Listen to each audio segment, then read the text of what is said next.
رب العزت کی بھی منشا ہے، اللہ کے نبی کی بھی منشا ہے کہ ہر انسان کے دل میں آ جائے، ہر مومن کے دل میں آ جائے، اس کی دل کی کیفیت یہ بن جائے۔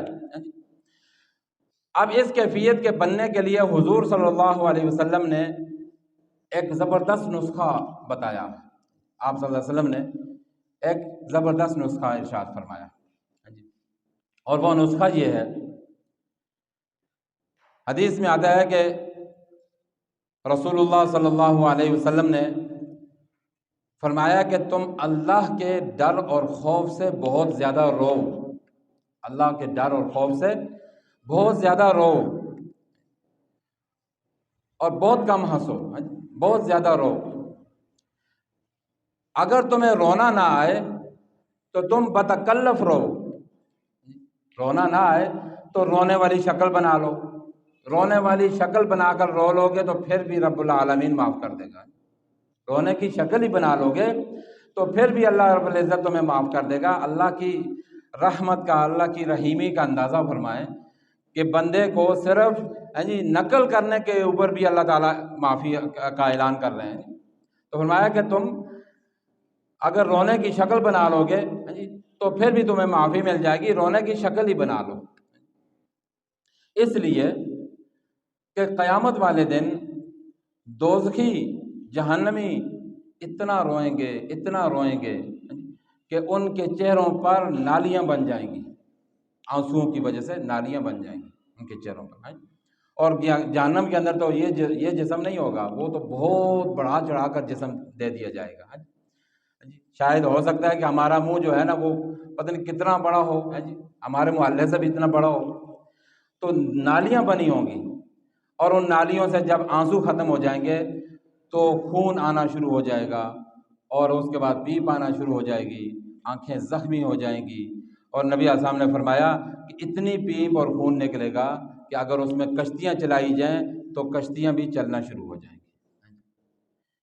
اس وقت اتنا رونا پڑے گا، تو بہتر ہے کہ اس وقت کے رونے سے آج دنیا کے اندر رو لو، تب رونا کوئی فائدہ نہیں دے گا، اور آج دنیا کا رونا بہت فائدہ دے گا۔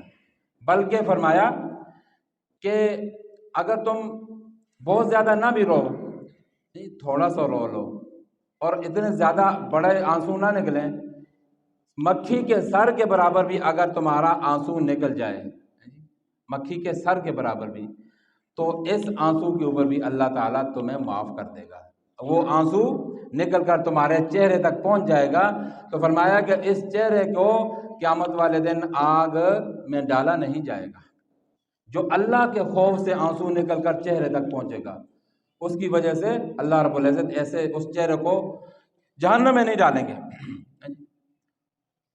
اور فرمایا کہ اللہ کے خوف کے جس کے رونگٹے کھڑے ہو جائیں، جیسا کہ ہوتا ہے نا، ہم اچھوتی بات، اچانک کوئی بات سن لیں یا کوئی ڈر کی کیفیت ہمارے اندر پیدا ہو جائے دنیا کے کسی وجہ سے، بیابان کے اندر بندہ نکل جاتا ہے رات کے اندھیرے کی وجہ سے، کسی اور جانور کی وجہ سے، تو رونگٹے کھڑے ہو جاتے ہیں۔ جس کے رونگٹے اللہ کی خوف کی وجہ سے کھڑے ہو جائیں، اللہ کے خوف کی وجہ سے اس کے رونگٹے کھڑے ہو جائیں، تو اللہ رب العزت اس کو بھی بہت بڑا انعام دیں گے کہ اللہ رب العزت اس کو معاف کر دیں گے۔ اللہ کی طرف سے اس کے لیے معافی کا اعلان ہو جائے گا، صرف رونگٹے کھڑے ہونے کی وجہ سے، خوف کی وجہ سے۔ ایسا رب العالمین ہمارا کریم ہے، وہ اتنا شفیق ہے اور اتنا مہربان ہے۔ وہ چاہتا ہے کہ میرے بندے میرے پاس کامیاب ہو کر لوٹیں، اور اس کا نسخہ اللہ کے نبی صلی اللہ علیہ وسلم نے یہ فرمایا کہ اللہ کے سامنے رو تم۔ اور نبی علیہ السلام نے فرمایا قسم ہے اس ذات کی جس کے قبضہ قدرت میں میری جان ہے، اگر تم جان لو اس کو جو میں جانتا ہوں تو تم بہت زیادہ رو اور بہت کم ہنسو۔ جو میں جانتا ہوں یعنی جو میں اللہ نے رب العزت نے جو میرے سامنے، جو میرے اوپر حالات منکشف کیے ہیں، جو کھولے ہیں، جو جنت کے، جہنم کے، قبر کے، آخرت کے، یہ حالات اگر تمہارے اوپر کھول دیے جائیں تو تمہارے چہروں سے ہنسی ختم ہو جائے، ہنسی اڑ جائے، بلکہ تم کیا کرو، تم ہمیشہ رونا ہی شروع کر دو۔ اگر ایسی کیفیت ہو بھی جائے، اللہ رب العزت کا شکر ہے ویسے کہ ہمیں اللہ رب العزت نے یہ ساری چیزیں پردے میں رکھی ہیں ہمارے۔ ایک دوسری حدیث میں ہے کہ نبی علیہ السلام نے فرمایا کہ قسم اس ذات کی، اگر تم جان لو اس کو جس کو میں جانتا ہوں، اور تم اس کو دیکھ لو جو میں دیکھتا ہوں، تو تم اپنی خوابگاہوں میں اپنی بیویوں سے تلذذ حاصل کرنے کو بھول جاؤ اور بیابانوں جنگلوں میں نکل جاؤ، فریاد کرتے ہوئے، شور کرتے ہوئے، روتے ہوئے، گڑ گڑاتے ہوئے جنگلوں کی طرف نکل جاؤ۔ یہ تمہاری کیفیت ہو جائے اگر وہ حالات آخرت کے تمہارے اوپر کھل جائیں تو۔ حضور علیہ الصلوۃ والسلام اگر بیان کر رہے ہیں، یہ بات بتا رہے ہیں کہ آخرت کے حالات اتنے سخت ہیں کہ وہ اگر کھل جائیں تو تمہاری کیفیت ہو جائے، تو میرے دوستوں بزرگوں، ہم سوچیں نا کہ وہ حالات کتنے زیادہ سخت ہوں گے جس کو اللہ کے نبی صلی اللہ علیہ وسلم اتنے سخت قرار دے رہے ہیں اور بتا رہے ہیں کہ تمہاری کیفیت بدل جائے گی۔ دنیا کی چیزوں کے اندر جن کے اندر تمہیں اب لذت محسوس ہو رہی ہے اور خوشیاں محسوس ہو رہی ہیں، ان کو جمع کرنے کے لیے تم سب کچھ کرتے ہو، یہ سب کچھ تم بھول جاؤ، بلکہ گھروں میں رہنا تمہارے لیے مشکل ہو جائے اور گھروں سے نکل کر جنگلوں کی طرف نکل جاؤ، یہ کیفیات تمہاری ہو جائیں۔ اللہ اکبر۔ میرے دوستوں بزرگوں، اللہ کے نبی صلی اللہ علیہ وسلم خود اللہ کے خوف اور خشیت سے روتے تھے۔ اللہ کے نبی صلی اللہ علیہ وسلم امت کے سبق ہیں، بخشے بخشائے ہیں جی، لیکن اللہ کے خوف سے روتے تھے۔ اللہ اکبر۔ حضرت عبداللہ رضی اللہ عنہ ایک صحابی ہیں، وہ کہتے ہیں کہ رسول اللہ صلی اللہ علیہ وسلم نے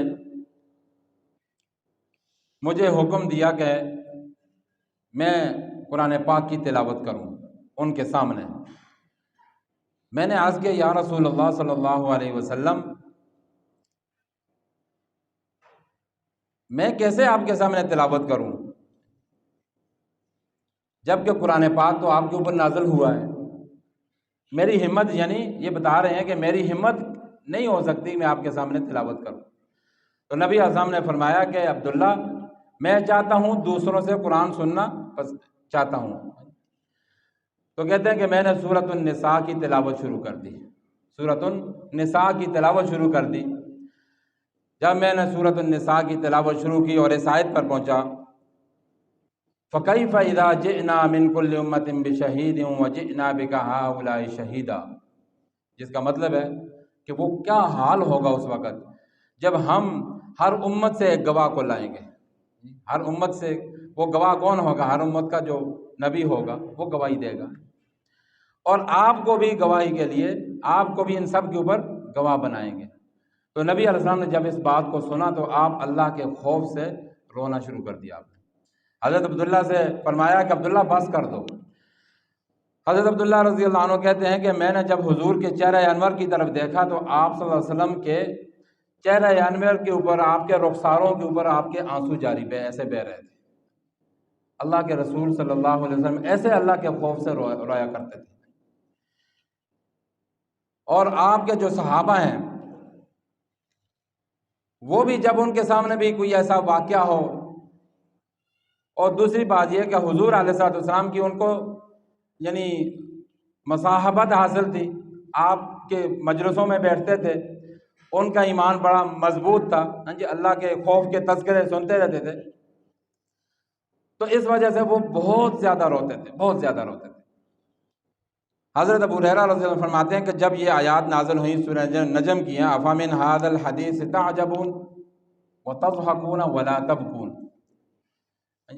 کیا تم یہ واقعات سارے سن کر بھی تعجب کرتے ہو ان کے اوپر کہ یہ کیسے ہو گیا؟ قوم عاد کو کیسے جو ہے نا اوپر جو ہے نا ان کو چیخ کے ساتھ مار دیا گیا، قوم لوط کے اوپر کیسے یہ اتنا سخت عذاب آ گیا کہ زمین سے اٹھایا آسمانوں کے قریب جا کر پٹک دیا گیا، تم تعجب کرتے ہو؟ اتنے بڑے بڑے جنت اور جہنم کے واقعات جو تمہارے سامنے آتے ہیں، تم تعجب کرتے ہو کہ کیسے جہنم کے اندر اتنے بڑے بڑے عذاب کیسے ہوں گے، جنت کے اندر یہ نعمتیں کیسے ملیں گی؟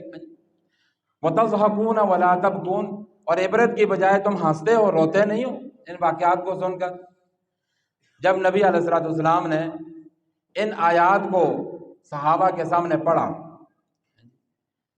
تو اصحاب صفہ جو تھے انہوں نے رونا شروع کر دیا۔ اصحاب صفہ نے اتنا روئے کہ ان کے آنسو ان کے رخساروں پر بہنے لگے اور ان کی آوازیں نکلنے لگی، رونے کی آوازیں نکلنے لگی۔ رسول اللہ صلی اللہ علیہ وسلم نے جب اصحاب صفہ کی وہ آوازیں سنی تو آپ صلی اللہ علیہ وسلم نے بھی رونا شروع کر دیا۔ آپ بھی رو رہے ہیں، اصحاب صفہ بھی رو رہے ہیں۔ حضرت ابو ہریرہ کہتے ہیں، فرماتے ہیں کہ آپ صلی اللہ علیہ وسلم کو روتے ہوئے دیکھ کر ہم نے بھی رونا شروع کر دیا، یعنی باقی جو صحابہ تھے جو صحاب صفہ میں شامل نہیں تھے، ہم سب نے بھی رونا شروع کر دیا۔ اور یعنی صحاب صفہ بھی رو رہے ہیں، خود حضور صلی اللہ علیہ وسلم بھی رو رہے ہیں اور ہم بھی رو رہے ہیں۔ اور اس کے بعد حضور صلی اللہ علیہ وسلم نے فرمایا کہ